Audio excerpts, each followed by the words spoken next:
അങ്ങനെ ലക്ഷ്മി പറഞ്ഞ പ്രകാരം ആദി സാൻവിയെയും എബിയെയും കൂട്ടി അവളുടെ വീട്ടിലേക്ക് പുറപ്പെട്ടു. ദേ പിള്ളേരെ, എൻ്റെ വീട്ടിൽ നല്ല സ്വീകരണമൊന്നും ആയിരിക്കില്ല. എൻ്റെ അച്ഛൻ്റെയും അമ്മയുടെയും സ്വഭാവം ഞാൻ പറയാതെ തന്നെ നിങ്ങൾക്കറിയാലോ. ആദി അവരെ ഇരുവരെയും ഓർമ്മിപ്പിച്ചു. അതൊന്നും ഓർത്ത് ചേച്ചി ടെൻഷൻ ആവണ്ട. ഇങ്ങോട്ട് 10 പറഞ്ഞാൽ തിരിച്ചങ്ങോട്ട് 10 പറയാൻ ഞങ്ങൾക്ക് രണ്ടുപേർക്കും ഒരു മടിയില്ല. സാനു ഒരു ചിരിയോടെ തന്നെ അവളോട് പറഞ്ഞു.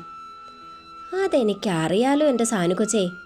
നിന്നെ ആരെങ്കിലും 10 പറഞ്ഞാൽ നീ അത് ഇരട്ടിക്കിരട്ടിയായി തിരിച്ചു കൊടുക്കും. ആ കാര്യത്തിൽ എനിക്കൊരു സംശയമില്ല. പിന്നെ ഇവൻ ഈ കാര്യത്തിൽ നിന്റെ ആങ്ങളയാണെന്ന് ഇവനും തെളിയിച്ചതാ. ആദി അവർ ഇരുവരെയും കളിയാക്കിക്കൊണ്ടിരുന്നു. ചേച്ചി, അത് കേട്ടതും അവളൊന്ന് ചിണുങ്ങി. ഓ, നിന്ന് കുണുങ്ങാതെ വാ പെണ്ണേ. അത്രയും പറഞ്ഞുകൊണ്ട് ആദി ഒരു ചെറിയ വീടിൻ്റെ മുൻപിൽ കാർ നിർത്തിക്കൊണ്ട് പുറത്തേക്കിറങ്ങി. ഇതാണോ ചേച്ചിയുടെ വീട്? എബി കാറിൽ നിന്ന് പുറത്തേക്കിറങ്ങി അവളോട് ചോദിച്ചു. എന്താടാ, നിനക്ക് ഈ വീട് ഇഷ്ടമായില്ലേ? സാൻവി എബിയോട് തിരക്കി. എനിക്കിഷ്ടമായില്ലെങ്കിൽ നീ എന്താടി ആദിയേച്ചിക്ക് വേറെ വീട് വെച്ചു കൊടുക്കുമോ? എബിയും അതിന് മറുപടിയായി സാൻവിക്കിട്ട് കുത്തി. ഒന്നും മിണ്ടാതിരിക്ക് പിള്ളേരെ. എന്തേലും സംസാരിച്ചു തുടങ്ങിയ അപ്പം തുടങ്ങും രണ്ടും കൂടെ തല്ലുപിടിക്കാൻ. ആദി അവർക്ക് നേരെ ഒച്ച വച്ചതും അതേ നിമിഷം തന്നെ അവർ ഇരുവരും നല്ല കുട്ടികളായി മാറി. ഇനി ഇതിൻ്റെ പേരിൽ ഒരു വഴക്ക് വേണ്ട. എബി സാൻവിയുടെ തോളിലൂടെ കൈയിട്ട് ആ പ്രശ്നം പരിഹരിച്ചുകൊണ്ട് ആദിക്കൊപ്പം മുൻപോട്ട് നടന്നു. അങ്ങനെ മുൻപോട്ട് നടക്കുമ്പോഴാണ് മുറ്റത്ത് നിൽക്കുന്ന രഘുവിനെ സാൻവി കാണുന്നത്. ദേ നിൽക്കുന്നു ചേട്ടത്തിയുടെ അച്ഛൻ. സാൻവി അത് പറഞ്ഞപ്പോഴാണ് മുറ്റത്ത് നിൽക്കുന്ന തൻ്റെ അച്ഛനെ ആദി ശ്രദ്ധിച്ചത് തന്നെ. ഇതേ സമയം എബിയുടെ കണ്ണുകളും രഘുവിന് നേരെയായിരുന്നു. തൻ്റെ മകളെയും അതുപോലെ മനക്കല സാൻവിയും കണ്ടതും രഘു ചെയ്തുകൊണ്ടിരുന്ന പരിപാടികളെല്ലാം നിർത്തിയതിനു ശേഷം അവരുടെ നേരെ തിരിഞ്ഞു. നീ എന്താ ഇവിടെ? ഒട്ടും പ്രതീക്ഷിക്കാതെ അവളെ അവിടെ കണ്ടതും അയാളുടെ നാവിൽ നിന്ന് അങ്ങനെയാണ് വന്നത്. അതുകൊള്ളാം ആദ്യേച്ചിയുടെ അച്ഛാ, ആ ചോദ്യം എനിക്കിഷ്ടായി. ഇത് കേട്ടുകൊണ്ട് നിന്ന് എബിയുടെ സ്വരമുയർന്നു. നീ ഏതാടാ ചെക്ക? അവൻ്റെ നിൽപ്പും ഭാവവും ഒക്കെ കണ്ട് രഘു അവനോട് അനിഷ്ടത്തോടെ ചോദിച്ചു. ഇത് കാർത്തിയേട്ടന് വളരെ വേണ്ടപ്പെട്ട മോനാ. ഇപ്പം ഞങ്ങളുടെ ഷോപ്പിലാണ് ഇവൻ ജോലി ചെയ്യുന്നത്. ഓ, അതുകൊണ്ട് പോകുന്നിടത്തെല്ലാം ഇവനെ പൊക്കിക്കൊണ്ടു പോകണമെന്ന് നിന്റെ കാർത്തിയേട്ടൻ പറഞ്ഞിട്ടുണ്ടോ? രഘു അവളോട് പരിഹാസം നിറഞ്ഞ ചുവയോടെ ചോദിച്ചു. അങ്ങനെ പറഞ്ഞിട്ടുണ്ടെങ്കിലും ഇല്ലെങ്കിലും അച്ഛനെന്താ? അച്ഛന് അച്ഛൻ്റെ കാര്യം മാത്രം നോക്കിയാൽ പോരെ? ആരെയും പേടിക്കാതെ വാക്കുകൾ പതറാതെ തൻ്റെ മുഖത്ത് നോക്കി സംസാരിക്കുന്ന തൻ്റെ മകളെ കണ്ട് അയാൾ ഒരു നിമിഷം ഞെട്ടി. എന്നാൽ ഇതേ നിമിഷം ഇവരുടെ സംസാരം കേട്ടുകൊണ്ട് നിറപുഞ്ചിരിയോടെ 2 പെൺകുട്ടികൾ അകത്തു നിന്ന് പുറത്തേക്കിറങ്ങി വന്നു. അവർ അവൾക്ക് നൽകിയ അതേ പുഞ്ചിരി ഒരു മടിയും കൂടാതെ ആദി തിരിച്ചവർക്കും സമ്മാനിച്ചു. അതോടൊപ്പം തന്നെ സാൻവിയെയും എബിയെയും നോക്കി പുഞ്ചിരിക്കാനും അവർ മറന്നില്ല. അല്ല മോളെ, അമ്മയ്ക്ക് എന്താ പറ്റിയേ? അകത്തേക്ക് കയറിയ ആദി തൻ്റെ സഹോദരിയായ ആരതിയോട് തിരക്കി. എന്ത് പറയാനാ ചേച്ചി, ഇപ്പോൾ ഉണ്ടായ എല്ലാ പ്രശ്നങ്ങൾക്കും കാരണം അമ്മയുടെ ശ്രദ്ധക്കുറവാ. അതെന്താ കൊച്ചേ നീ അങ്ങനെ പറഞ്ഞേ? അത് കേട്ടതും എബി അവളോട് ചോദിച്ചു. അത് പിന്നെ ചേച്ചി, ഞാൻ ക്ലാസ് കഴിഞ്ഞ് വരാൻ അല്പം വൈകി. ചേച്ചിക്ക് അറിയാലോ, മനക്കിൽ നിന്ന് കിട്ടുന്നതും അതുപോലെ ഇവിടുത്തെ അറ്റകുറ്റപ്പണികളിൽ നിന്ന് കിട്ടുന്നതുമൊക്കെ ചേർത്താ ഓരോ മാസവും ഞാനും അശ്വതിയും ഈ കുടുംബം മുൻപോട്ട് കൊണ്ടുപോകുന്നത്. അമ്മയ്ക്ക് പണ്ടും ജോലിയൊന്നും എടുക്കുന്നത് ഇഷ്ടമല്ലല്ലോ. അതിനിടയ്ക്ക് അച്ഛനും ഹാർട്ടിൻ്റെ സംബന്ധമായ ചില പ്രശ്നങ്ങൾ വന്നിരുന്നു. അതോടെ അച്ഛനും ജോലിക്ക് പോകാൻ കഴിയാത്ത അവസ്ഥയായി. അതിൻ്റെ കാരണം മദ്യപാനമാണെങ്കിലും സ്വന്തം അച്ഛനായി പോയില്ലേ, തള്ളിക്കളയാൻ കഴിയില്ലല്ലോ ഞങ്ങൾക്ക്. പിന്നെ ചേച്ചിക്ക് കേസും കൂട്ടമൊക്കെ വന്നപ്പോൾ ഞങ്ങൾക്ക് ഇവിടുത്തെ ചെലവുകളൊക്കെയായി ആകെ അവതാളത്തിലായി. ആ സമയത്ത് ചേച്ചിയെ ബുദ്ധിമുട്ടിപ്പിക്കാൻ ഞങ്ങൾക്കും തോന്നിയില്ല. അതുകൊണ്ട് നമ്മുടെ നാരായണേട്ടൻ്റെ വീട്ടിൽ ഞാനും അച്ഛവും മാറി മാറി ജോലിക്ക് പോകാൻ തുടങ്ങി. അതുകൊണ്ട് എങ്ങനെയാ മോളെ അമ്മ വീഴുന്നേ? സാൻവി കാര്യങ്ങൾ മനസ്സിലാക്കാൻ കഴിയാതെ അവളോട് തിരക്കി. അതാ ചേച്ചി പറഞ്ഞു വരുന്നേ. ഈ അടുത്തിടയ്ക്ക് എൻ്റെ പുന്നാരമ്മയ്ക്കൊരാഗ്രഹം. ഓണമൊക്കെ അല്ലേ വരുന്നേ, അവർക്ക് പുതിയ ഡ്രസ്സൊക്കെ എടുക്കണം. ചേച്ചിക്ക് അറിയാലോ, കോളേജിലും മറ്റുമൊക്കെയായി ഒരുപാട് ഫീസ് ഞങ്ങൾക്ക് തന്നെ ആവശ്യമുണ്ട്. അതിൻ്റെ കൂടെ അച്ഛൻ്റെ ചിലവ്, വീട്ടു ചിലവ് എല്ലാം കൂടി പ്രശ്നത്തിലായി. അങ്ങനെ നാരായണേട്ടൻ്റെ വീട്ടിൽ നിന്ന് സാലറി കിട്ടിയ ദിവസം ഇവിടെ ചെറിയൊരു വഴക്ക് നടന്നു. അതായത് കിട്ടിയ പണം മുഴുവൻ അമ്മയ്ക്ക് വേണം. ഇതേ ആവശ്യം തന്നെ അച്ഛനും. അവസാനം സഹി കേട്ടപ്പോൾ ഞാൻ ആ പണം അമ്മയുടെ കയ്യിൽ കൊടുത്തു. പിന്നെ ഉണ്ടായിരുന്ന വഴക്ക് അമ്മയും അച്ഛനും തമ്മിലായിരുന്നു. എന്നാൽ ഈ 10,000 രൂപയ്ക്ക് ഞങ്ങൾ കിടന്ന് കഷ്ടപ്പെട്ടതൊന്നും ഇവർക്കറിയില്ല ചേച്ചി. അങ്ങനെ ഒന്നും രണ്ടും പറഞ്ഞ് അടിയായി. ഒടുവിൽ ഇതിൻ്റെ അനന്തരഫലമായി അമ്മ കിടപ്പിലും. കാര്യം വലുതായിട്ടൊന്നുമില്ല. ദേഷ്യം കയറിയപ്പോൾ അച്ഛൻ പിടിച്ച് അമ്മയൊന്ന് തള്ളി. ബാലൻസ് തെറ്റി അമ്മയൊന്ന് വീണു. ആ കിട്ടിയ കാശെല്ലാം ഈ രീതിയിൽ പോവുകയും ചെയ്തു. ആരതി ഒരു കുഞ്ഞു പുഞ്ചിരിയോടെ പറഞ്ഞു നിർത്തി. മോളെ, ഇത്രയധികം പ്രശ്നങ്ങളുണ്ടായിട്ടും നിങ്ങൾ എന്താ മക്കളെ ചേച്ചിയെ വിളിക്കാതിരുന്നത്? അതിന് പ്രത്യേകിച്ച് കാര്യങ്ങളൊന്നുമില്ല ചേച്ചി. ഈ പറയുന്ന ചേച്ചി ഞങ്ങൾക്ക് വേണ്ടി ഒരുപാട് കഷ്ടപ്പെട്ടതാ. എന്നിട്ടും ഞങ്ങൾ അതിൻ്റെ എന്തെങ്കിലും ഒരു വില ചേച്ചിക്ക് തന്നിട്ടുണ്ടോ? എന്നിട്ടും അതിനൊന്നും ഒരു പരാതിയും പറയാതെ ചേച്ചി ഒരു മാടിനെ പോലെ ഇവിടെ കിടന്ന് പണിയെടുത്തു. അതൊന്നും സാരമില്ല പിള്ളേരെ. ഞാൻ നിങ്ങളെ കാണുന്നത് എൻ്റെ സഹോദരിമാരായിട്ടല്ല, എൻ്റെ സ്വന്തം മക്കളായിട്ട് തന്നെയാണ്. അതുകൊണ്ട് തന്നെ നിങ്ങൾക്ക് എന്തെങ്കിലും ഒരു ആവശ്യം വന്നാൽ മടിക്കാതെ ചേച്ചിയെ വിളിക്കണം. അല്ലാതെ അന്യൻ്റെ വീട്ടിൽ വേലയ്ക്ക് പോയി കുടുംബം പോറ്റേണ്ട ആവശ്യമൊന്നും നിങ്ങൾക്കില്ല. ആദ്യം അവരെ ഉപദേശിച്ചു. അതൊന്നും സാരമില്ല ചേച്ചി. ജോലിക്ക് പോയി എന്ന് വിചാരിച്ചൊന്നും സംഭവിക്കാനില്ല. അല്ലെങ്കിൽ തന്നെ വീട്ടിലെ കഷ്ടപ്പാട് അറിഞ്ഞു വളരുന്നതാ എല്ലാം കൊണ്ടും നല്ലത്. അങ്ങനെ വളർന്നാൽ നമുക്കൊരഹങ്കാരം ഉണ്ടാവില്ല. അതുപോലെ തന്നെ മറിച്ച് ജീവിതത്തിൽ നമുക്ക് നല്ല വിജയം ഉണ്ടാവുകയും ചെയ്യും.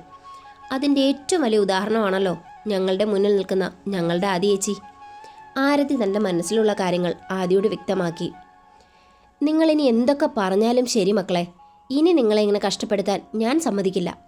നിങ്ങൾക്ക് എന്താവശ്യമുണ്ടെങ്കിലും എന്നെ വിളിക്കാം. പിന്നെ അമ്മയുടെയും അച്ഛൻ്റെയും കാര്യം എൻ്റെ കൂടെ ഉത്തരവാദിത്തമല്ലേ? എന്ത് ഉത്തരവാദിത്തം ചേച്ചി? അങ്ങനെ ഉത്തരവാദിത്തം കാണിക്കാൻ മാത്രം എന്തു ബന്ധമാണ് ചേച്ചി ഇവരും തമ്മിലുള്ളത്? ആരതി അല്പം ദേഷ്യത്തോടെ തന്നെ അവളോട് ചോദിച്ചു. അത് പിന്നെ ഇവർക്ക് ചേച്ചിയോട് ഒരു തരുമ്പ് സ്നേഹമുണ്ടായിരുന്നെങ്കിൽ ചേച്ചിയുടെ ജീവിതം ഇങ്ങനെ ഇരുട്ടിലാവില്ലായിരുന്നു.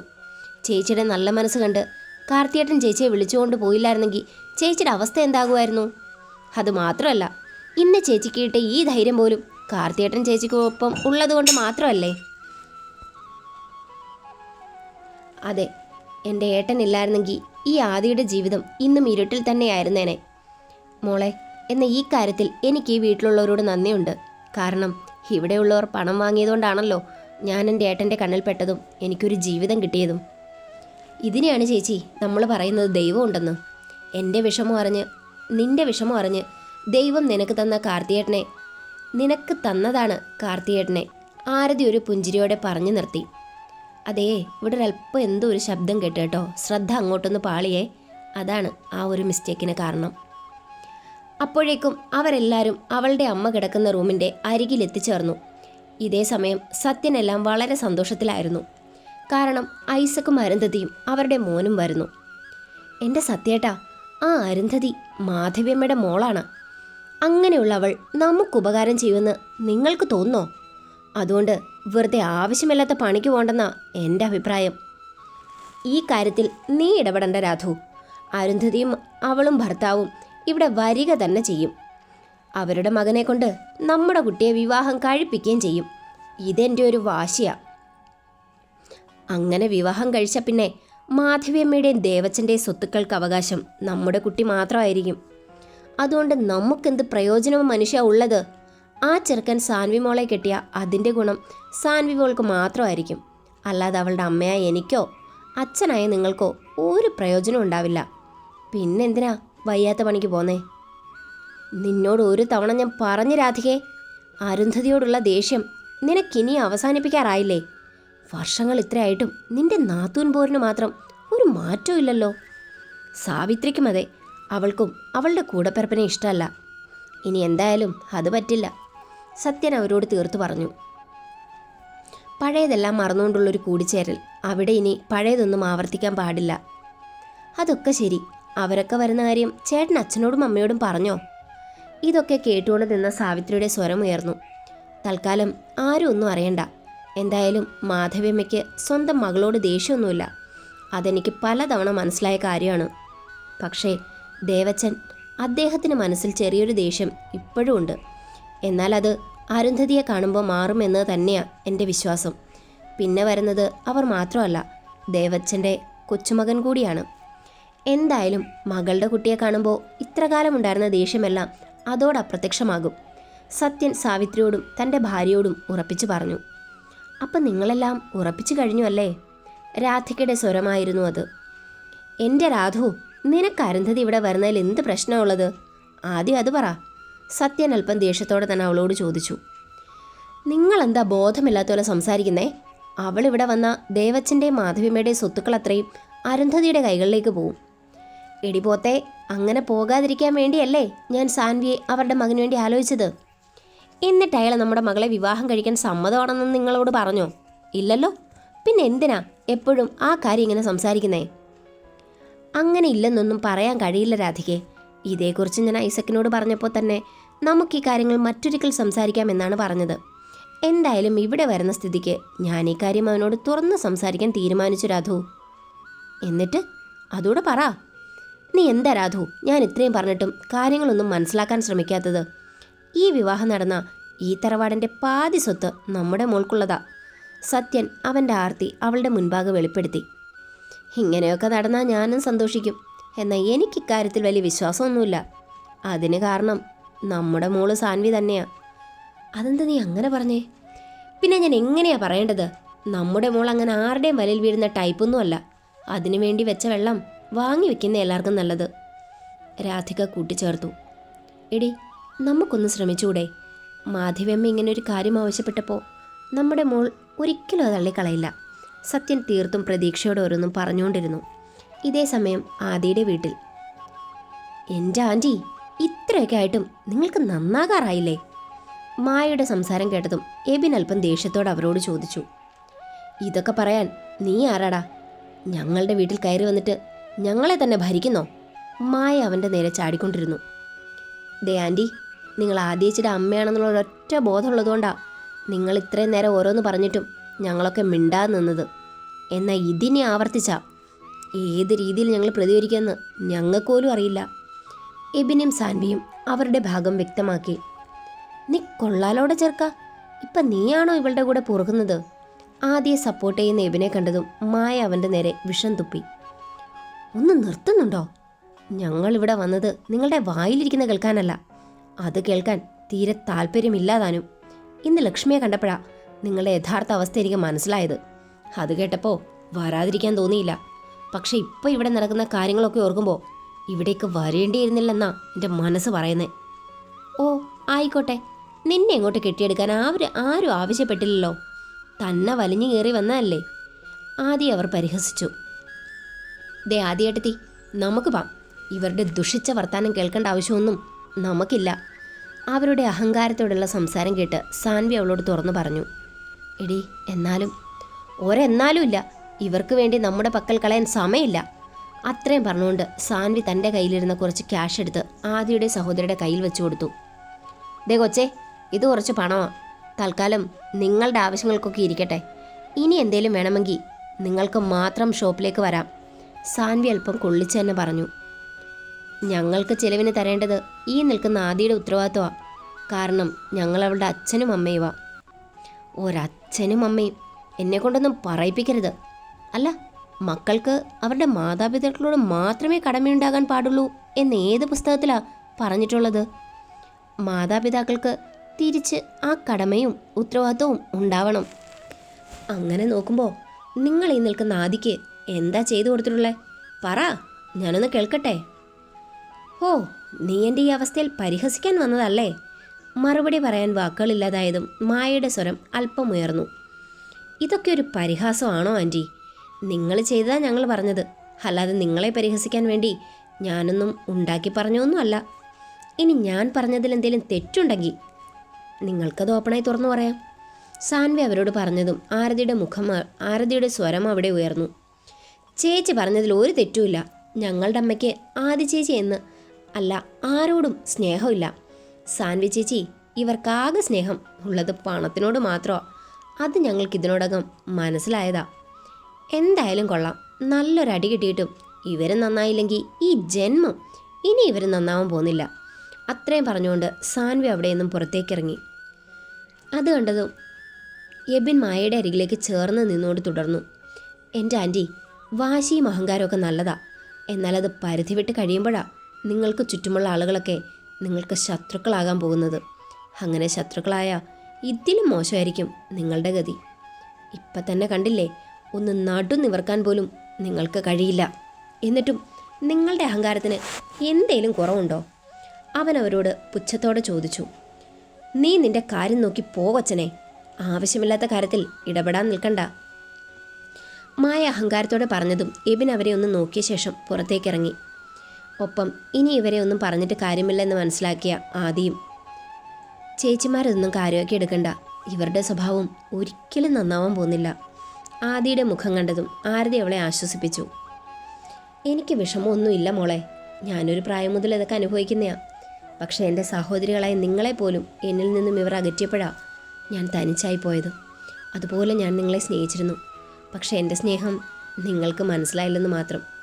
പക്ഷെ ഇപ്പോൾ അതിൻ്റെ പേരിൽ വിഷമമൊന്നുമില്ല. എല്ലാം നല്ലതിനാണെന്ന് ഞാൻ വിശ്വസിക്കുന്നു.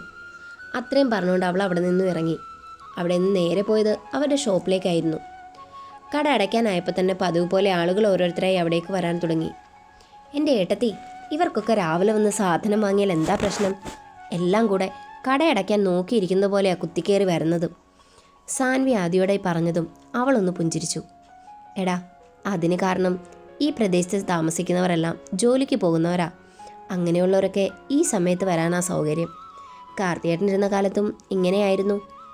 ശരിക്കും പറഞ്ഞാൽ ഈ ആളുകളൊക്കെ ഉള്ളതുകൊണ്ടാണ് നമ്മുടെ ഷോപ്പ് ഇത്രയും കാര്യമായി തന്നെ മുന്നോട്ട് പോകുന്നത്. ഇത്രയും പ്രശ്നങ്ങൾക്കിടയിലും നമ്മുടെ ഷോപ്പ് പഴയതുപോലെ ആകണമെന്നുണ്ടെങ്കിൽ നമ്മളിവർക്ക് കൊടുത്ത ആ ഒരു വിശ്വസ്തതയാണ്. അതാരാലും തകർക്കാൻ കഴിയില്ലെന്നുള്ളൊരു പാഠമാണ് ഇപ്പോൾ ഈ കാണുന്നതൊക്കെ. എന്നാലും നമ്മൾ സൂക്ഷിക്കണം. അടുത്ത ചതി എപ്പോൾ വേണേലും പ്രതീക്ഷിക്കാം. അത് ഏട്ടത്തി പറഞ്ഞത് വളരെ ശരിയാ. ഒരു ചതി അതെപ്പോൾ വേണേലും ഉണ്ടാവാം. അതുകൊണ്ട് തന്നെ നമ്മുടെ ശ്രദ്ധ എപ്പോഴും ഈ ഷോപ്പിലുണ്ടാകണം. അങ്ങനെ ഓരോന്നും പറഞ്ഞുകൊണ്ട് അവർ അവരുടെ ജോലിയിൽ ശ്രദ്ധ കേന്ദ്രീകരിച്ചു. ഇന്ദ്രൻ്റെ കാര്യത്തിൽ ഒരു തീരുമാനത്തിലെത്തി. അതിന് കാരണം ആദിയാണ്. അതുപോലെ എൻ്റെ കാര്യവും നീ ആദിയോട് പറയണം. കാർത്തി, അവൾ വിചാരിച്ച ജാൻസിയുടെ മനസ്സ് മാറ്റാൻ സാധിക്കും. എൻ്റെ അരവി, ഇതൊന്നും തമാശയല്ല.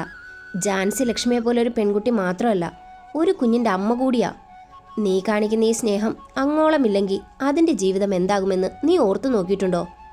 കാർത്തി, നീ എന്നെ ഒന്ന് മനസ്സിലാക്ക്. എനിക്ക് അവളോടുള്ള സ്നേഹം അത് വെറും വാക്കിൽ ഒതുങ്ങുന്നൊന്നല്ല. പിന്നെ മിക്കുമോനെ എനിക്കറിയാത്തൊന്നും അല്ലല്ലോ. അവനെ സ്വന്തം മകനെ പോലെ കാണാൻ എനിക്ക് സാധിക്കും. ഞങ്ങളുടെ മകനായി അവൻ ഇനിയുള്ള കാലം ജീവിക്കും. കാർത്തി, എടാ, നീ പറഞ്ഞതുപോലെയൊക്കെ നടക്കുകയാണെങ്കിൽ അതിലേറ്റവും സന്തോഷിക്കുന്നത് ഞാനാ. കാരണം ഞാൻ അവളെ കാണുന്നത് എൻ്റെ സ്വന്തം കൂടപ്പിറപ്പിൻ്റെ സ്ഥാനത്താണ്. അതുപോലെ എനിക്കൊരു നിർബന്ധം ഉണ്ടായിരുന്നു. ഞാൻ വിവാഹം കഴിക്കുന്ന പെണ്ണും ഞങ്ങളുടെ ഈ ബന്ധത്തെ മറ്റൊരു രീതിയിൽ കാണരുതെന്ന്. എൻ്റെ പ്രാർത്ഥന പോലെ എൻ്റെ ആഗ്രഹം അത് സാധിച്ചു. എൻ്റെ പെണ്ണ് സ്വന്തം സഹോദരിയെ പോലെയാ ജാൻസിയെ കാണുന്നത്. ഇനി അവൾക്ക് വേണ്ടത് ഒരു കുടുംബമാണ്. അതെന്നെ പോലെ ആതിരയും ആഗ്രഹിക്കുന്നുണ്ട്. എടാ, ആരവിക്ക് ഇങ്ങനെ ഒരു ആഗ്രഹം ഉണ്ടെങ്കിൽ നീ എന്തിനാ കാർത്തി അതിനെതിരെ നിൽക്കുന്നേ? ഈ ബന്ധം അത് നടന്ന ഗുണമല്ലേ? അരവിയെ നമുക്കറിയാം. അവൻ അവളെ പൊന്നുപോലെ നോക്കും. അതുപോലെ ആ കുഞ്ഞിനെയും. അതുകൊണ്ട് ഈ ബന്ധം നല്ലതാണെന്ന് എനിക്ക് തോന്നുന്നേ. എടാ, നീയൊക്കെ പറയുന്നത് എനിക്ക് മനസ്സിലാവും. പക്ഷേ ജാൻസി, അവൾ എങ്ങനെ ഇതൊക്കെ ഉൾക്കൊള്ളും? അവളും ആ ആൻ്റപ്പനും എങ്ങനെയാ കഴിഞ്ഞതെന്ന് നിങ്ങൾക്കൊക്കെ അറിയാലോ. അതൊക്കെ മറന്ന് അവൾ നമ്മുടെ അരവിയെ സ്വീകരിക്കുമെന്ന് നിങ്ങൾക്ക് തോന്നുന്നോ?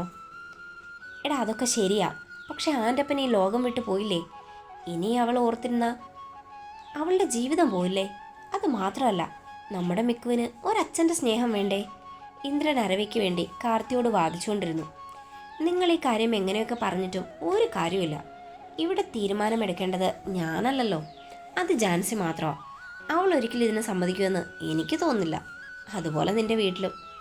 വെറുതെ പുതിയൊരു പ്രശ്നത്തിന് നിൽക്കണ്ടെന്നാ എൻ്റെ വ്യക്തിപരമായ അഭിപ്രായം. എടാ, നീ ഇങ്ങനെ അവനെ നിരാശപ്പെടുത്താതെ ഇതിനൊരു പരിഹാരം എങ്ങനെയെങ്കിലും കണ്ടുപിടിക്കാൻ പറ്റുമെങ്കിൽ അതിന് നീ ശ്രമിക്കേ. അതുപോലെ അവൻ ആഗ്രഹിക്കുന്നുണ്ട് കാർത്തി, ജാൻസിയോടൊപ്പമുള്ള ജീവിതം. ഇന്ദ്രനും ക്രിസ്റ്റിയും ഒരുപോലെ തൻ്റെ കൂട്ടുകാരന് വേണ്ടി വാദിച്ചുകൊണ്ടിരുന്നു. എടാ, ഇതിനൊക്കെ ഇനി സമയമുണ്ട്. എന്തായാലും നമ്മൾ നാട്ടിലേക്ക് പോകാതെ ഈ കാര്യത്തിനൊന്നും തീരുമാനം എടുക്കാൻ കഴിയില്ല. അതുപോലെ എബി എന്നെ വിളിച്ചിരുന്നു. സത്യൻ എന്തോ പുതിയ കാര്യം പ്ലാൻ ചെയ്യുന്നുണ്ട്. അതിൻ്റെ ഭാഗമായി അവൻ്റെ അച്ഛനെയും അമ്മയും തറവാട്ടിലേക്ക് ക്ഷണിച്ചിട്ടുണ്ടെന്നാണ് കേൾക്കാൻ കഴിഞ്ഞത്. അതിന് അവൻ്റെ അച്ഛനും അമ്മയ്ക്കും നമ്മുടെ തറവാട്ടിൽ എന്ത് കാര്യം? ഇന്ദ്രൻ്റെ വകയായിരുന്നു ആ ചോദ്യം. എടാ പൊട്ടാ, അവനല്ലേ മുത്തിയമ്മയുടെയും മുത്തശ്ശൻ്റെയും കൊച്ചുമകൻ. അവൻ്റെ അമ്മയെന്ന് പറയുന്നത് അവരുടെ ഏക മകളല്ലേ? ഷോ, ഞാനത് മറന്നു. അല്ല കാർത്തി, അവൻ്റെ അച്ഛനും ആ കുടുംബവുമായി വർഷങ്ങളായിട്ടുള്ള പകയും പ്രതികാരവും ഒക്കെ ആയിരുന്നില്ലേ? അതൊക്കെ എത്ര പെട്ടെന്ന് മാറിയോ? അതൊന്നും എനിക്കറിയില്ല. ആ സിദ്ധുവിൻ്റെ കാര്യത്തിൽ ഒരു നീക്കുപോക്കുണ്ടാകാനായി സത്യൻ എന്ന് പറയുന്നവൻ അവൻ്റെ അച്ഛനെയും അമ്മയെയും വിളിച്ചിരുന്നു എന്നാ എബിയിൽ നിന്ന് അറിയാൻ കഴിഞ്ഞത്. ഒരു കണക്കിന് അത് നല്ലതാണ് ഗൈസ്. മുത്തിയമ്മയുടെ ഏറ്റവും വലിയ സ്വപ്നമായിരുന്നു അവരുടെ നഷ്ടപ്പെട്ടുപോയ മകളെ കാണണം എന്നുള്ളത്, അവരുടെ മക്കളെ കൺകുളിർക്ക് കാണണം എന്നുള്ളത്. എന്നാൽ മുത്തശ്ശനോടുള്ള അമിതമായ സ്നേഹവും പരിഗണനയും ഒക്കെ അവരെ ആഗ്രഹത്തിൽ നിന്നും പിൻവലിച്ചത് തന്നെ. ഇതിപ്പോൾ ആരും പറയാതെ സത്യൻ ഇങ്ങനെ ഒരു കാര്യം ചെയ്ത സ്ഥിതിക്ക് അതിൻ്റെ ഗുണം നമ്മുടെ മുത്തശ്ശിക്കല്ലേ? ആ അമ്മ തൻ്റെ മകളെ കൺകുളിർക്ക് കാണട്ടെ. കാർത്തി ഒരു കുഞ്ഞു പുഞ്ചിരിയോടെ പറഞ്ഞു നിർത്തി. പിന്നീട് അങ്ങോട്ടുള്ള ദിവസങ്ങളിൽ ഇന്ദ്രൻ ലക്ഷ്മിയെ എങ്ങനെ വലയിലാക്കാമെന്നതിനെപ്പറ്റി ഗവേഷണം നടത്തുന്ന തിരക്കിലായിരുന്നു. എന്നാൽ ലക്ഷ്മി കിട്ടുന്ന അവസരത്തിലൊക്കെ അവനിട്ട് കുത്തിക്കൊണ്ടിരുന്നു. ഇതേ സമയം നാട്ടിൽ ആദ്യം ഗ്രൂപ്പും അവരുടെ ചെറിയ ഷോപ്പ് എങ്ങനെ വിപുലമാക്കാം, അവർക്കെതിരെ നിൽക്കുന്നവരെ എങ്ങനെ കണ്ടെത്താം എന്നതൊക്കെയായിരുന്നു അവരുടെ മനസ്സിൽ. എന്നാൽ സത്യൻ ആകെ സന്തോഷത്തിലായിരുന്നു. കാരണം അരുന്ധതിയും ഐസക്കും നാട്ടിലേക്ക് വരുന്നു. അതുകൊണ്ട് തന്നെ സത്യൻ എന്തോ നേടിയെടുത്ത സന്തോഷത്തിലായിരുന്നു. അങ്ങനെ പതിവ് പോലെ അവർ ഷോപ്പിലേക്ക് ഇറങ്ങുമ്പോൾ സത്യൻ്റെ സ്വരം അവർക്ക് നേരെ ഉയർന്നു. അവൾ എന്താണെന്നറിയാനായി സത്യൻ്റെ നേരെ തിരിഞ്ഞു. നീ എന്നെ ഇങ്ങനെ നോക്കിയൊന്നും വേണ്ട. നീയും നിന്റെ ഭർത്താവും ഒറ്റയ്ക്ക് കൈക്കലാക്കാൻ നോക്കുന്നതൊക്കെ മറ്റൊരാളുടെ കൂടെയാ. അതായത് എൻ്റെ സഹോദരി അരുന്ധതിയുടെയും അവരുടെ മകൻ്റെയും. ആണോ? ഞങ്ങൾ അറിഞ്ഞില്ല. ആരും പറഞ്ഞില്ല. സാൻവി ഇടക്കേറി. നീ കൂടുതൽ നിഗളിക്കേണ്ട സാൻവി. ഈ വീട്ടിൽ അരുന്ധതിയുടെ സ്ഥാനം എന്താണെന്ന് നിനക്കറിയില്ല.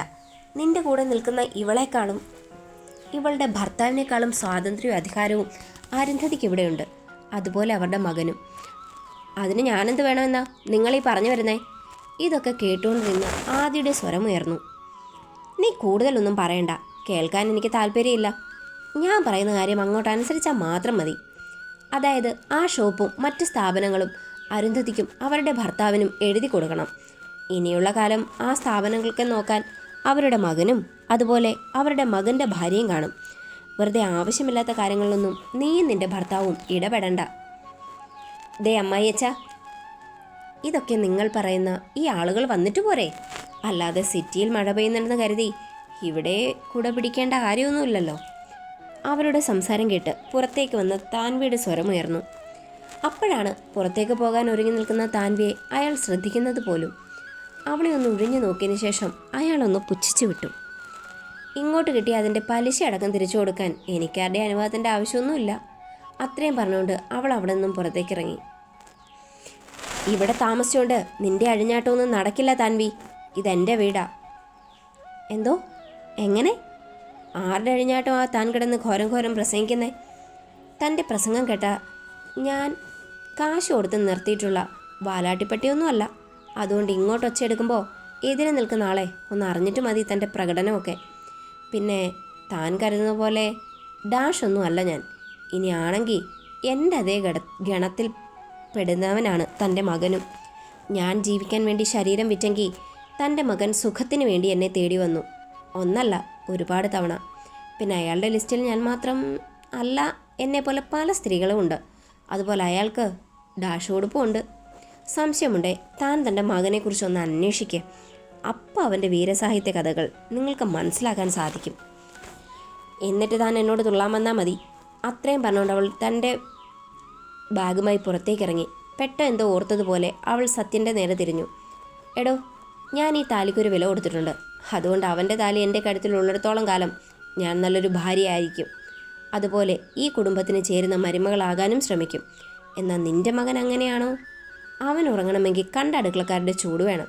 അല്ലെങ്കിൽ തൻ്റെ എങ്ങനെയാണോ അത് തന്നെയല്ലേ മക്കളും ചെയ്യൂ.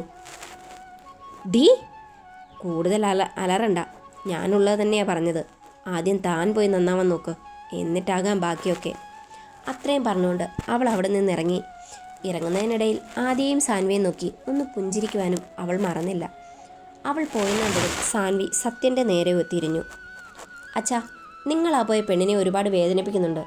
ആ പെണ്ണ് വിചാരിച്ചാലുണ്ടല്ലോ പിന്നെ നിങ്ങൾ അകത്താ. അതിനുള്ള തെളിവുകൾ ഉണ്ടാക്കാൻ ആ കൊച്ചിനധികം പാടൊന്നുമില്ല. അതുകൊണ്ട് അതിനോട് സംസാരിക്കുമ്പോൾ നോക്കിയും കണ്ടും മതി. ഇല്ലെങ്കിൽ വയസ്സാം കാലത്ത് നിങ്ങൾക്ക് തന്നെ അതൊരു പണിയായി മാറും.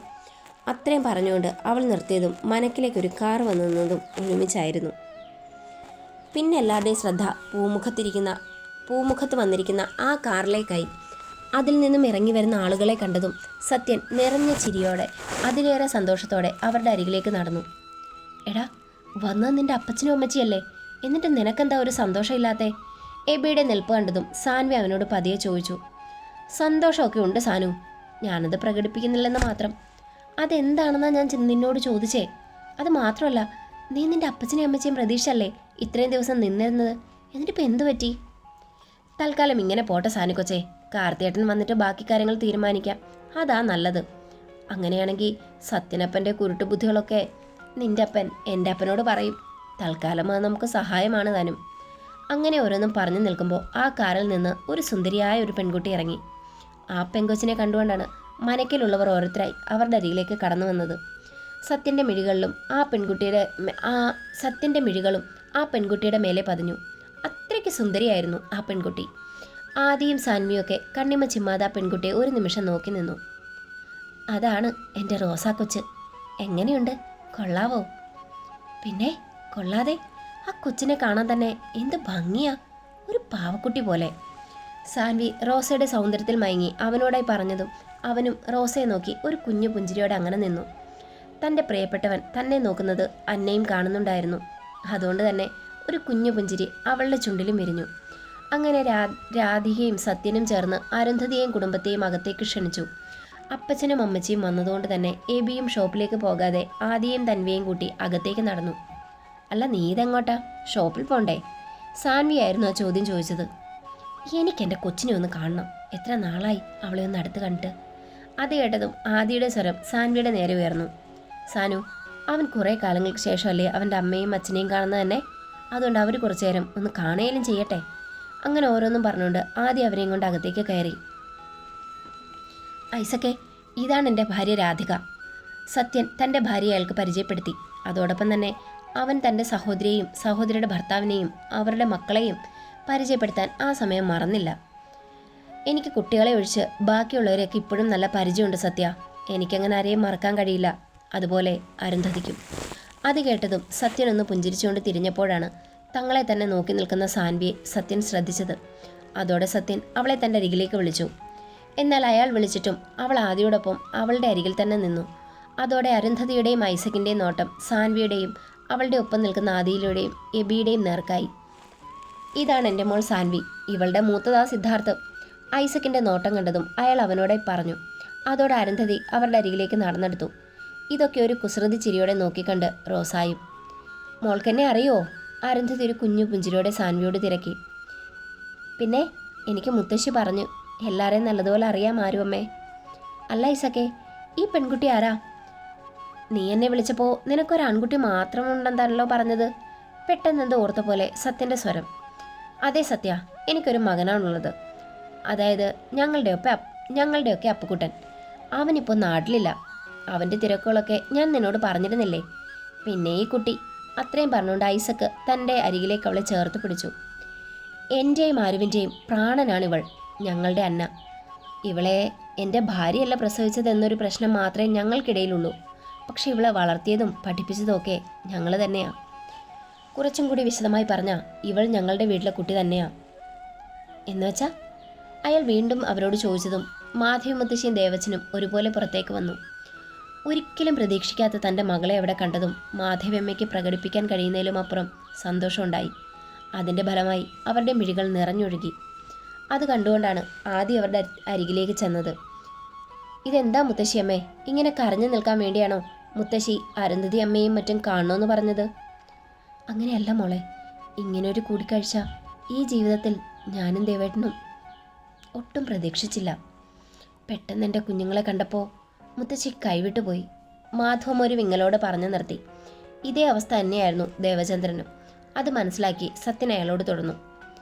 ചെറിയച്ച, ഈ വഴക്കും പിണക്കവും ഒക്കെ ഇനിയെങ്കിലും നമുക്ക് അവസാനിപ്പിക്കാം. കാലം കുറേ ആയില്ലേ, ഇനി നമുക്കെല്ലാവർക്കും കൂടി സന്തോഷത്തോടെ ഒരുമിച്ച് ഇവിടെ കഴിയാം. സത്യൻ കുടിലത് നിറഞ്ഞ സ്വരത്തിൽ പറഞ്ഞു നിർത്തി. അങ്ങനെ മനക്കൽ ദേവചന്ദ്രനും ഭാര്യയും വളരെയധികം സന്തോഷത്തിലായിരുന്നു. ഇനി ജീവിതത്തിൽ തങ്ങൾക്ക് കിട്ടാൻ പോകുന്നില്ല എന്ന് കരുതിയ സന്തോഷമാണ് അവരെ തേടിയെത്തിയത്. അതുപോലെ തന്നെ തൻ്റെ അമ്മയുടെ അച്ഛൻ്റെ അരികിലെത്തിയ സന്തോഷം അരുന്ധതിക്കുമുണ്ടായിരുന്നു. അങ്ങനെ എല്ലാം കൊണ്ടും ദേവചന്ദ്രനും മാധവമ്മയും പഴയ പിണക്കങ്ങളും പരിഭവങ്ങളും ഒക്കെ മറന്ന് തൻ്റെ മകളെയും മരുമകനെയും ഇരു കൈകൾ നീട്ടി സ്വീകരിച്ചു. പഴയ കഥകൾ പറഞ്ഞിരിക്കുമ്പോഴാണ് രാധികയും സാവിത്രിയും കൂടെ അവിടേക്ക് വന്നത്. രാധികയും അരുന്ധതിയോട് തനിക്കുണ്ടായ ദേഷ്യങ്ങളെല്ലാം മാറ്റിവെച്ച് സ്നേഹത്തോടെ സംസാരിക്കാൻ തുടങ്ങി. അല്ല അരുന്ധതി, നിന്റെ മകനെക്കുറിച്ചൊന്നും പറഞ്ഞില്ല. രാധിക ആരുവിൻ്റെ മകൻ്റെ വിശേഷങ്ങൾ അറിയാനായി അവരോട് ചോദിച്ചു. അവനിപ്പോൾ തമിഴ്നാട്ടിലൊരു വലിയ കമ്പനിയിലാണ് വർക്ക് ചെയ്യുന്നത്. മാസത്തിൽ 5 ദിവസം അവൻ ഞങ്ങളെ കാണാൻ വീട്ടിലേക്ക് വരാറുണ്ട്. ഇനി അവന് വരാൻ പറ്റിയില്ലെങ്കിൽ ഞങ്ങൾ അവനെ കാണാൻ അവിടേക്ക് പോകും. ഇച്ചായനും അവൻ്റെ സന്തോഷമാണ് വലുത്. ആരു തൻ്റെ മകനെക്കുറിച്ച് വാചാലയായി. നല്ല മക്കളെ കിട്ടുക എന്നുള്ളതൊരു ഭാഗ്യമാണ് ആരു. ആ ഭാഗ്യം നിനക്ക് കിട്ടി. ഇല്ലെങ്കിൽ മഹാലക്ഷ്മിയെ പോലുള്ളൊരു തങ്കം പോലുള്ള പെങ്കൊച്ചിനെയും സാക്ഷാൽ ശ്രീരാമചന്ദ്രനെ പോലുള്ള മകനെയും നിനക്ക് കിട്ടുമോ? രാധിക അവളെ പൊക്കി വിട്ടു. ഇതൊക്കെ കേട്ടുകൊണ്ട് നബി സാൻവിയുടെ ചെവിയിൽ ഓരോ പുലമ്പാൻ തുടങ്ങി. എടി കൊച്ചേ, സത്യത്തിൽ നിൻ്റെ അമ്മയ്ക്ക് എന്തെങ്കിലും പ്രശ്നമുണ്ടോ? അതെന്താ എബിക്കുട്ട നീ അങ്ങനെ ചോദിച്ചേ? അതൊക്കെ കേട്ടുകൊണ്ട് നിന്ന് ആദിയുടെ സ്വരം അവൻ്റെ നേർക്ക് പതിയെ ഉയർന്നു. അത് പിന്നെ ചേച്ചി പെണ്ണേ, ഇവളുടെ അമ്മ ഒരു ലക്കും ലഗാനും ഇല്ലാതെ ഒരിക്കലും കണ്ടില്ലാത്ത എന്നെ പുകഴ്ത്തുന്നത് കേട്ടുകൊണ്ട് ചോദിച്ചതാ. എടാ പൊട്ടാ, അത് നിന്നുള്ള സ്നേഹം കൊണ്ടൊന്നുമല്ല. എൻ്റെ വീട്ടുകാരുടെ വിചാരം നീ വലിയ പണക്കാരനാണെന്നാ. അതുപോലെ കാർത്തിയേട്ടൻ കഴിഞ്ഞാൽ പിന്നെ ഈ സ്വത്തിൻ്റെയൊക്കെ അവകാശം നിങ്ങളൊക്കെയല്ലേ. അതുകൊണ്ട് അത് കയ്യിൽ കിട്ടുന്നവരെ ഇങ്ങനെയൊക്കെയുള്ള അടവുകൾ നമുക്ക് പ്രതീക്ഷിക്കാം. അല്ല കൊച്ചെന്താ ഒന്നും മിണ്ടാത്തേ? ആരോടും ഒന്നും മിണ്ടാതെ നിൽക്കുന്ന അന്നയെ നോക്കിക്കൊണ്ട് രാധികയും സാവിത്രിയും ഒരേ സ്വരത്തിൽ ചോദിച്ചു. ഹേയ്, ഒന്നുമില്ല ആൻറ്റി, ഞാൻ നിങ്ങളുടെയൊക്കെ സംസാരം കേൾക്കുമായിരുന്നു. അവൾ അവരോടെ പറഞ്ഞതും പിന്നീടുള്ള സംസാരം അവർ അന്നയോടാക്കി.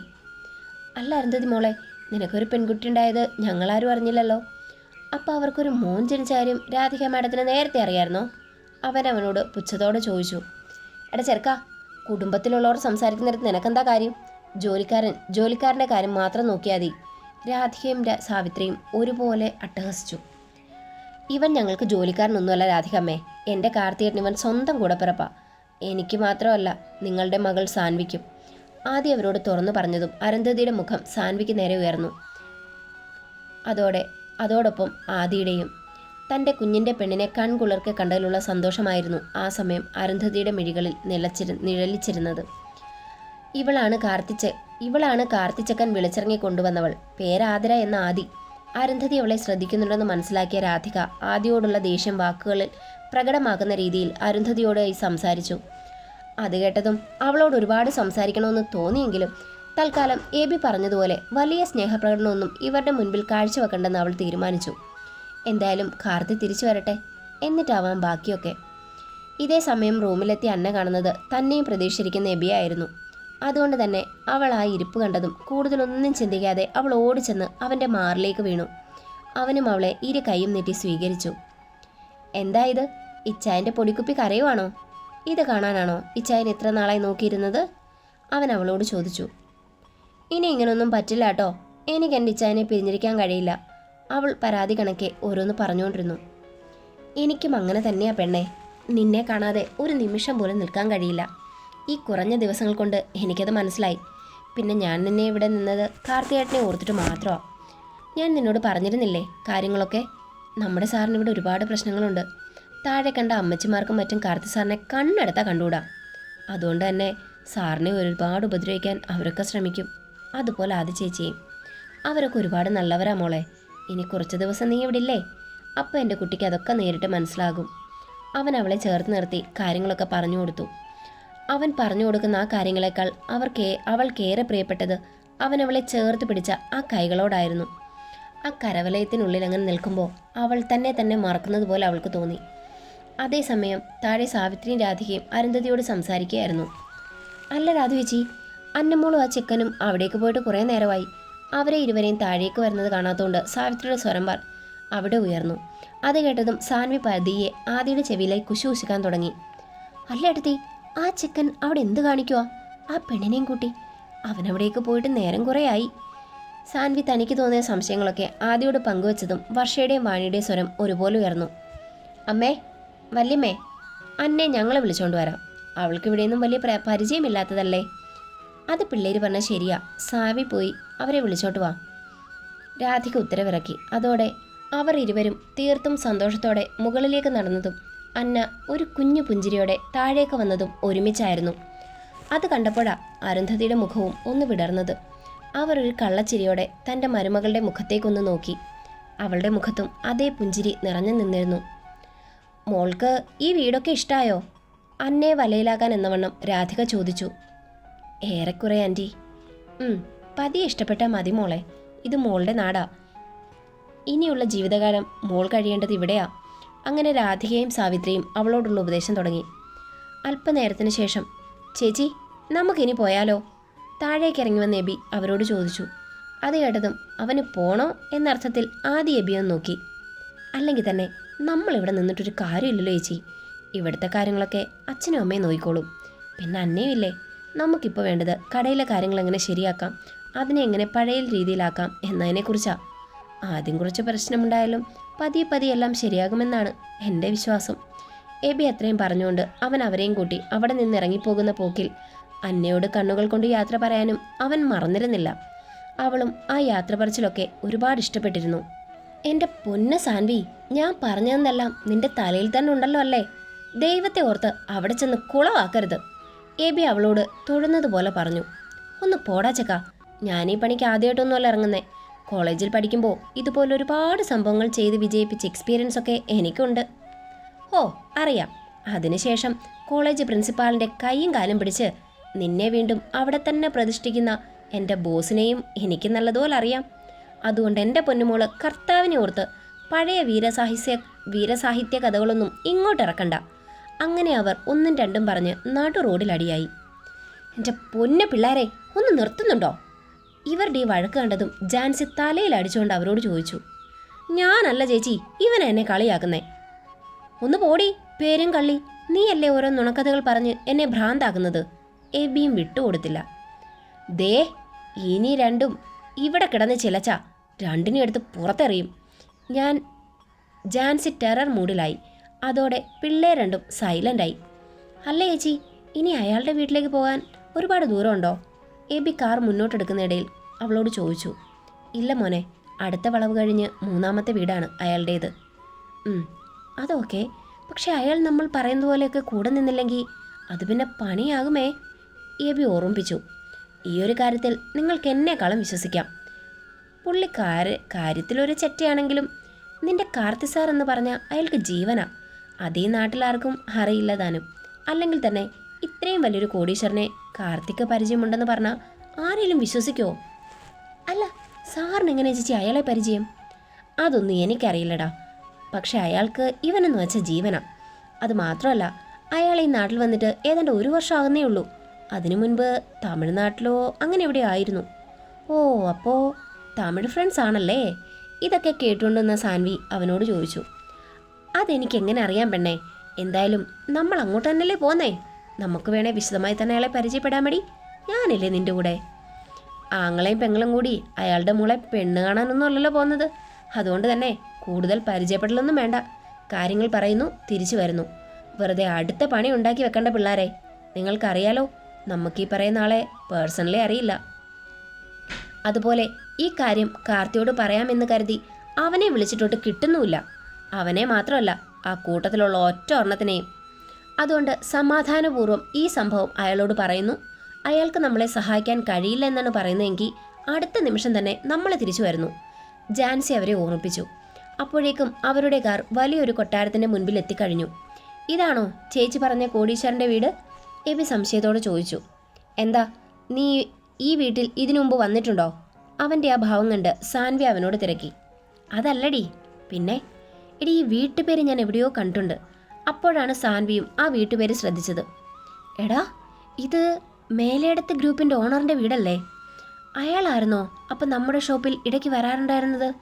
സാൻവി ഒന്നും മനസ്സിലാകാതെ എബിയോട് ചോദിച്ചു. എന്നാൽ അവനും സാൻവി പറഞ്ഞതിനെക്കുറിച്ച് ഓർത്തുള്ള ഞെട്ടറിലായിരുന്നു. കാരണം ഇന്ത്യയിലെ തന്നെ നമ്പർ 1 ബിസിനസ് ഗ്രൂപ്പാണ് മേലേടത്ത് ഗ്രൂപ്പ്. അങ്ങനെയുള്ള ഒരാൾ നമ്മുടെ ഷോപ്പിൽ വന്ന് നേരിട്ട് സാധനങ്ങൾ പർച്ചേസ് ചെയ്യുകയെന്ന് വെച്ചാൽ, എടാ, ഈ പറയുന്ന വ്യക്തിയെക്കുറിച്ച് ഈ നാട്ടുകാർക്ക് യാതൊരു അറിവുമില്ല. ഒന്നാമത് മേലേടത്ത് ഗ്രൂപ്പ്സ് എന്നൊക്കെ പറഞ്ഞാൽ മനസ്സിലാക്കാനുള്ള കഴിവുള്ള ആൾക്കാരൊന്നും നമ്മുടെ ഈ നാട്ടിലില്ല. ഇനി അതുണ്ടാകാനും പോകുന്നില്ല. പിന്നെ ഞാൻ മനസ്സിലാക്കിയിടത്തോളം ഇദ്ദേഹം സാധാരണക്കാരെ പോലെ ജീവിക്കാൻ ഇഷ്ടപ്പെടുന്ന ഒരു വ്യക്തിയാണ്. അതുപോലെ ഈ വീടിൻ്റെ വലുപ്പത്തേക്കാൾ വിശാലമാണ് ഇവിടെയുള്ള ഓരോ ആളുടെ മനസ്സും. അത് ചേച്ചിക്ക് എങ്ങനെ അറിയാം? സാൻവിയാണത് അവളോട് ചോദിച്ചത്. ഇടയ്ക്കെന്തോ പറഞ്ഞു വന്നപ്പോൾ കാർത്തി എന്നോട് ഇദ്ദേഹത്തെക്കുറിച്ച് പറഞ്ഞിരുന്നു. അവനിയാൾക്ക് തൻ്റെ അച്ഛൻ്റെ സ്ഥാനമാണ് കൊടുക്കുന്നത്. അതുപോലെ ഇയാൾ ചെയ്തിട്ടുള്ള നല്ല കാര്യങ്ങളെക്കുറിച്ചൊക്കെ അവൻ എന്നോട് സംസാരിച്ചിരുന്നു. ഓ, അങ്ങനെ എന്തായാലും നമ്മളിപ്പോൾ പോകുന്ന അയാളുടെ വീട്ടിലേക്കല്ലേ? ചേച്ചി ഇപ്പോൾ ഈ പറയുന്ന വിശാല മനസ്സൊക്കെ അയാൾക്കുണ്ടോ എന്ന് അവിടെ ചെല്ലുമ്പോൾ അറിയാം. സാൻവി അത്രയും പറഞ്ഞുകൊണ്ട് ആ കാറിൽ നിന്നിറങ്ങി. ഒപ്പം ബാക്കിയുള്ളവരും. അല്ലേ ചേച്ചി, അയാളുടെ കൊട്ടാരം അടച്ചുപൂട്ടി കിടക്കുകയല്ലേ, പിന്നെ നമ്മൾ എങ്ങനെ അയാളെ കാണും? സാൻവി ആ കൊട്ടാരം ഒന്ന് ഓടിച്ചു നോക്കിക്കൊണ്ട് ജാൻസിയോടായി ചോദിച്ചതും അവിടെ നിന്നും ഒരു പുരുഷസ്വരം ഉയർന്നതും ഒരുമിച്ചായിരുന്നു.